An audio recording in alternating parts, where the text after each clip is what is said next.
يا بنت الناس؟ انا خريجة السجون منيح هيك؟ ما صح لي اربى بين عيلة، بس مو ذنبي. انت ربيتي بين ام واب واخوات، انا لا.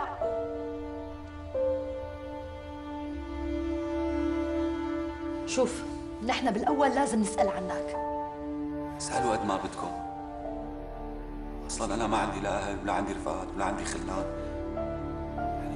مالك مضطرة تتشكري؟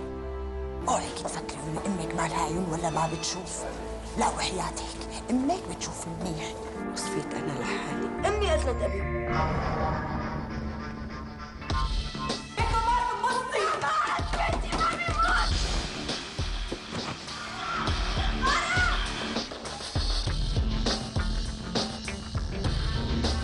قد تتغير أقدارنا وتتحول مصائرنا في رفة عين، يوميا في رمضان على إنفينيتي.